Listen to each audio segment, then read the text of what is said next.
grab the car keys and rush out of here.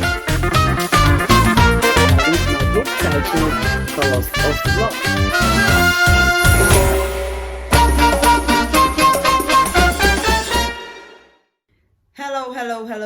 Hello. My name is Adiola. You are welcome to another episode of Olabooks Readers Reviews, where I introduce you to my published stories.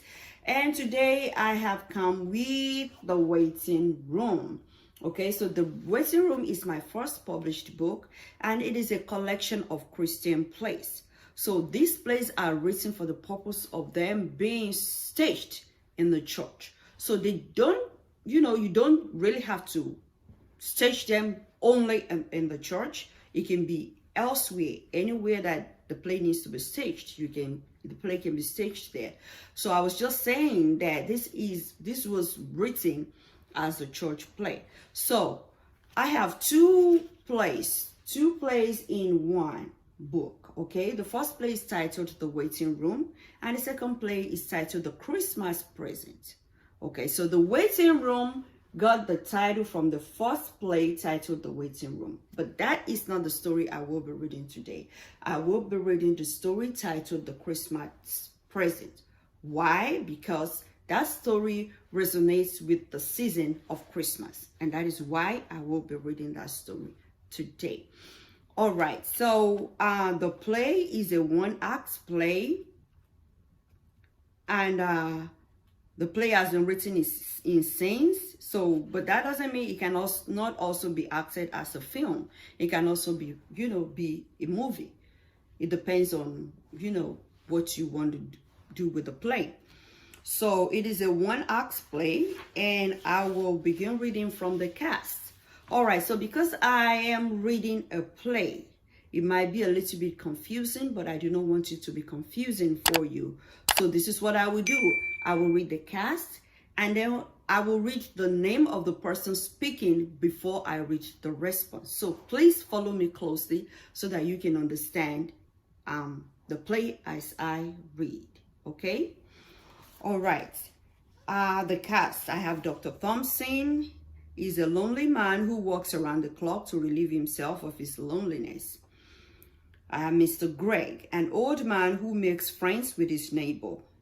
I have Liz, a young Christian girl believing God for a better financial lifestyle. Kara, a young Christian girl frustrated about her financial status. Pastor, the leader of a congregation. Choir, a group of people singing a Christmas carol. Jesus Christ, a man in white flowing apparel. Small voice, a voice in the background. And there are two more people buying from the yard sale. So, Scene 1. A living room furnished with a love seat, a center table with a vase of flowers, some paintings on the wall. This scene represents Dr. Thompson's living room throughout the play. Dr. Thompson comes back from work looking tired. As he walks in, he tosses his car keys on the table and sits dejectedly. Dr. Thompson: I am so tired. What a busy day today was. He looks at his wristwatch. And to think I have another shift in the next 3 hours? I need a quick nap. He rests his head on the back of his chair and closes his eyes. He begins to dream. His dream happens some spaces beside or behind him, depending on how spacious the stage is. The dream. The man in white flowing apparel walks in. He pauses at the entrance and knocks on the door about 3 times. He stays there for a couple of minutes and leaves when there is no response. As this scene is going on, a solemn song is too. Holy, holy, holy, Lord God Almighty.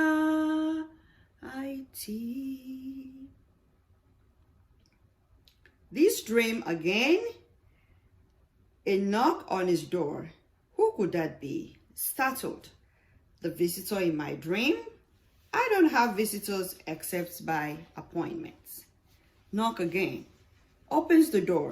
An old man walks in with a walking stick, a hat, and possibly a pot pipe in his mouth. "Hello, sir. What can I do for you?"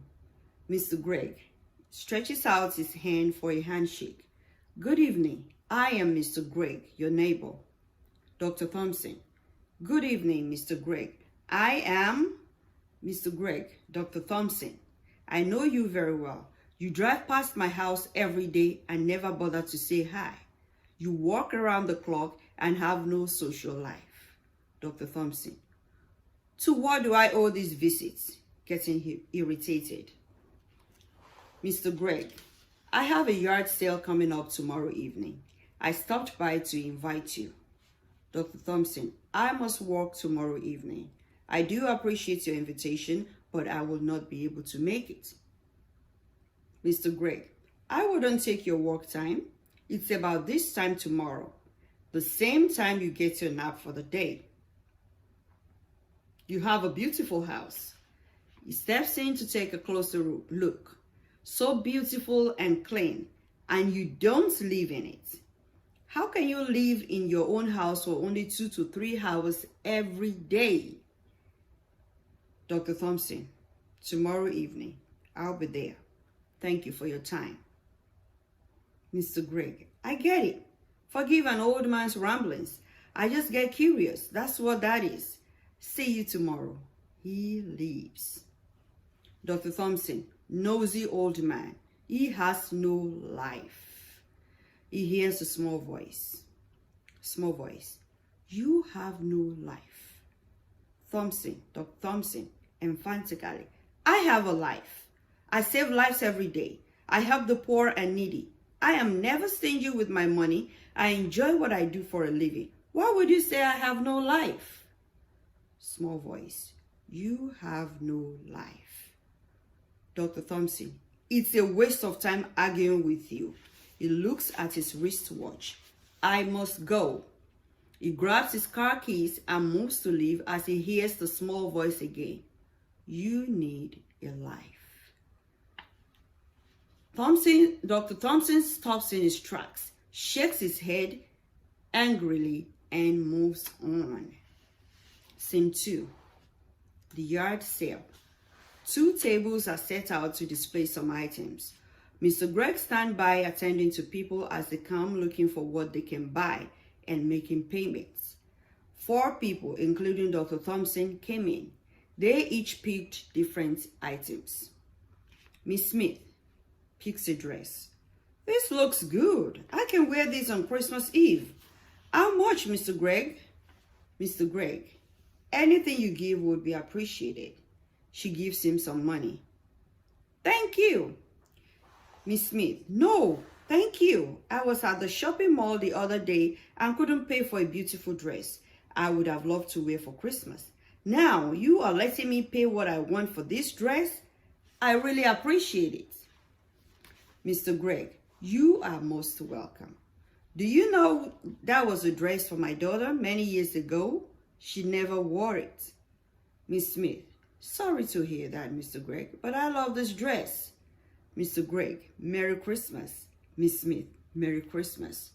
Dr. Thompson. After she leaves. "Who was that lady?" Mr. Greg.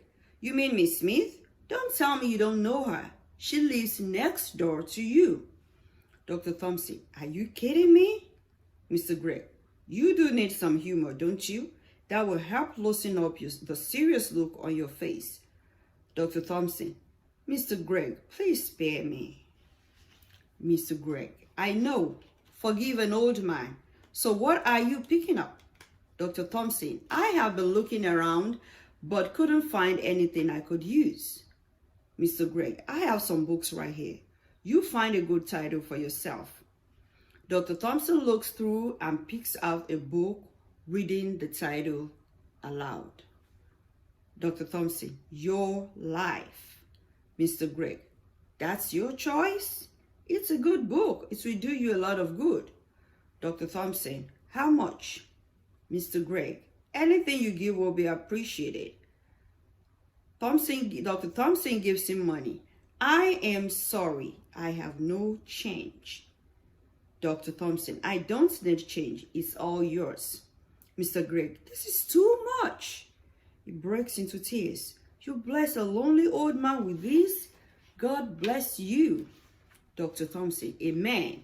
Buy yourself something good for Christmas. Mr. Greg, Merry Christmas. Thompson, Merry Christmas. Scene 3. A shabby living room with 2 chairs and a small wooden table. Liz is showing her new dress to her sister Cara. Cara doesn't seem to be interested. Liz, Cara, look at this dress. Isn't it beautiful? I love it. God bless Mr. Greg for the yard sale. Cara, why are you always excited about everything? What is beautiful about the dress? Liz, it is beautiful, my idea of a Christmas dress. Come on, Cara. Who would know I bought this from a yard sale after it is washed and ironed? Cara, Liz, sit down and listen to me. Liz, okay. She sits.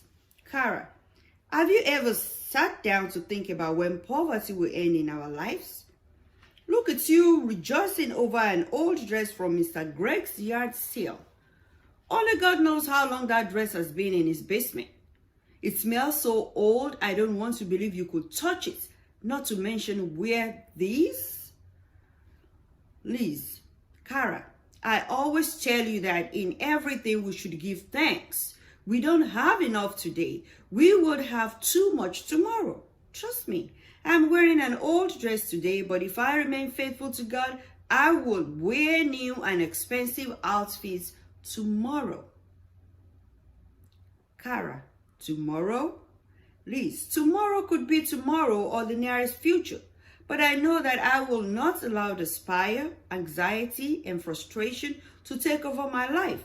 I will rejoice in the little I have and move on with my life, knowing that one day, someday, I will make it in life.